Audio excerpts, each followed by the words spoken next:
আসসালামু আলাইকুম। Hello viewers, কেমন আছেন সবাই? আশা করি সবাই বেশ ভালো আছেন।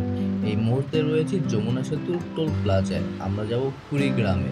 সেখানে ধরলা সেতু এবং যে ধরলা নদী রয়েছে, সেই ধরলা নদী থেকে মেঘালয়ের যে পাহাড় রয়েছে, সেই পাহাড় দেখা যায়। আমরা সেখানে সেই নৈসর্গিক সৌন্দর্য দেখতে যাব, কিন্তু এই রাত 2:30 বাজে, কিন্তু যমুনা সেতুতে রয়েছে প্রচুর জ্যাম। গাড়ি থেমে থেমে সামনের দিক এগিয়ে চলছে। ভেবেছি এই রাত্রবেলা ড্রাইভারের পিছনে বসে একটু ভিডিও করব, কিন্তু সামনে থেকে আসা যে গাড়িগুলোর হেডলাইটের কারণে ভিডিওটা ভালো হচ্ছিল না। তাই আবার জানলার পাশে বসে ব্রিজের পাশ থেকে ভিডিও করতেছি। এখান থেকে দেখলাম ভালো একটা ভিডিও পাচ্ছিলাম, তাই এখান থেকে কিছুক্ষণ ভিডিও করলাম যমুনা সেতু এবং যমুনা নদীর উপরে বসে। গভীর রাতে যমুনা সেতু এবং যমুনা নদী। এরপরে আমরা রাত 4:30টার দিকে একটি ফুড ভিলেজে এসে পৌঁছালাম।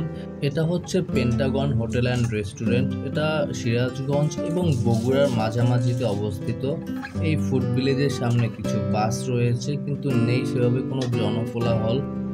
এই রেস্টুরেন্টে প্রায় আধা ঘন্টা একটা বিরতি ছিল এবং এই রেস্টুরেন্টে সব ধরনের খাবার পাওয়া যায়। আমি হালকা পাতলা কিছু খাবার খেলাম। এই মুহূর্তে রাতে প্রায় শেষ অংশ চলতেছে, কিছুক্ষণের ভিতর অন্ধকার কেটে যাবে। এবং এখানে একটি বট গাছ আমার কাছে বেশ সুন্দর লেগেছে। বট গাছটাতে আলো রয়েছে এবং হোটেলের সামনেই একটা ছোট ক্যাফের মতো, এখানে চা কফি পাওয়া যায়। হোটেল বিরতি শেষ করে যখন বাসে উঠে বসলাম, তখন অন্ধকার প্রায় কেটে গেছে এবং আলো কেবল ফুটতে শুরু করেছে। আমরা এখন পেন্টাগনের যে রেস্টুরেন্টটা রয়েছে সেটা আপনাদের ভালো করে দেখাচ্ছি। বাস এই মুহূর্তে ছেড়ে দিচ্ছে। আমরা এখন যাব কুড়িগ্রামের উদ্দেশ্যে। বাস প্রচণ্ড গতিতে এগিয়ে চলছে এবং আমার সামনে একজন চেষ্টা করেছিলাম এখান থেকে চলন্ত অবস্থায় একটা ভিডিও শট নিতে, কিন্তু যাই হোক, আমরা এসে পৌঁছালাম কুড়িগ্রাম সদরে। শুভ সকাল কুড়িগ্রামবাসী। আমরা রয়েছি শাপলা চত্বর এবং শহীদ মিনারের সামনে। এখানে একটা হোটেল রয়েছে, সেখানে নাস্তা করলাম পরোটা, ডাল, ডিম ভাজি এবং নাস্তা খেয়ে একটা কড়া রং চা খেয়ে নিলাম। মৌচাক হোটেল অ্যান্ড রেস্টুরেন্ট। নাস্তা শেষ করে আমরা একটা অটো নিয়ে বেরিয়ে পড়লাম। গন্তব্য হচ্ছে ধরলা সেতু। এখানে সুন্দর রাস্তা, অনেক চওড়া, গাড়ি ঘোড়ার তেমন কোনো চাপ নেই, তাই আমরা এগিয়ে চলছি ধরলা সেতুর দিকে।